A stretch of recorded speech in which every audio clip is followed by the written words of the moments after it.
And finally, it's been a little more than a month since the death of author Kurt Vonnegut. I met Vonnegut in November 2005 for what turned out to be one of his last interviews. He did not want to talk about some of the more tragic aspects of his life, his mother's suicide, or his time in Dresden, Germany in 1945, when he witnessed the intense Allied firebombing of the city, a subject that formed the basis of his most famous work, Slaughterhouse-Five. But on a number of other topics, I found Vonnegut as his readers found him through the years. Intriguing, funny, sardonic, memorable. In his last years, both in his public speaking, interviews, and his writing, Kurt Vonnegut did not go quietly. President Bush is so dumb that it wouldn't surprise me if he thought Peter Pan was a wash basin in a whorehouse. I call myself a man without a country. Indeed, I can't be proud of a country with public schools as terrible as ours are. They're the worst in the highest dropout rate in the industrial world, and also our infant mortality rate, because our care of the poor is so bad. When I interviewed Vonnegut, he was promoting his last book, A Man Without a Country, which he described as a glass of champagne at the end of an old man's life. He was reflective about his career, his good fortune, and the impact he had on many of his readers. Each of us writes what he must write, and then it's up to see, you just simply wait to see whether there's an audience for it or not. And I was lucky, I found an audience, and so hooray, but I have known perfectly wonderful writers who have crashed and burned, ended in total poverty. Kurt Vonnegut was born and raised in Indianapolis. He enlisted in the Army during World War II, fought in Europe, and was captured by the Nazis. He wrote that he was in an underground meat locker making vitamin supplements when the Allied carpet bombing of Dresden began. When he emerged, death was all around him. It would be more than 20 years before Vonnegut could write about his experience, as described by the character Billy Pilgrim in his 1969 novel, Slaughterhouse-Five. It wasn't safe to come out of the shelter until noon the next day. When the Americans and their guards did come out, the sky was black with smoke. The sun was an angry little pinhead. Dresden was like the moon now, nothing but minerals. The stones were hot. Everybody else in the neighborhood was dead. So it goes. I don't think any artist knows why he does anything. It's not that rational.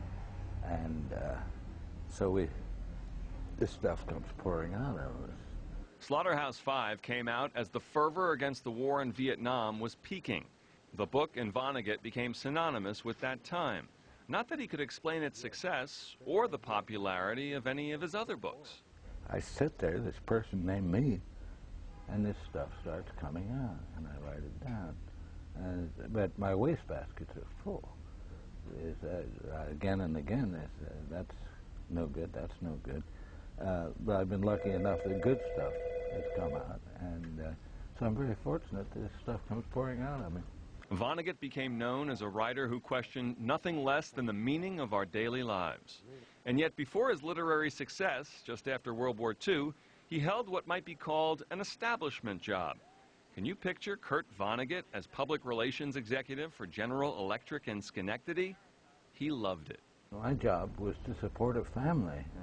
And actually this wasn't corrupt at all, because General Electric then was a wonderful company. And it was American industry at its best. Machinists then in Schenectady were treated as though they were great musicians. Is because what they did was so delicate, so skilled.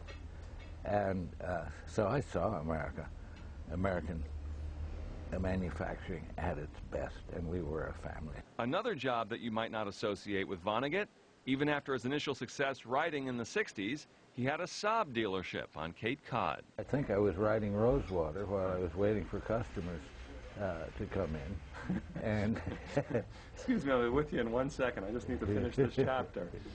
No, but I did my best and treated customers well. And it's a business story of the year, I think, because I only lost $50,000. Vonnegut's ability to laugh at himself and his literary status was on display when he appeared in the 1986 Rodney Dangerfield film, Back to School. Dangerfield's character hires Vonnegut to write a paper about Vonnegut. Hi, I'm Kurt Vonnegut. I'm looking for Thornton Mellon. He handed it in to his teacher. He says, I know two things. One, you didn't write this. Two, you don't know the first thing about Vonnegut. Vonnegut said that life had been very good to him, but absolutely horrible for so many others. He had what he called a survivor syndrome, feeling guilty to be alive and successful. When asked about that success, he recalled a conversation he had with a man who once did some work on his house on Cape Cod. Finally it was done, and he called me out. He said, come here. So he stood out and looked at it from a distance of about 20 feet.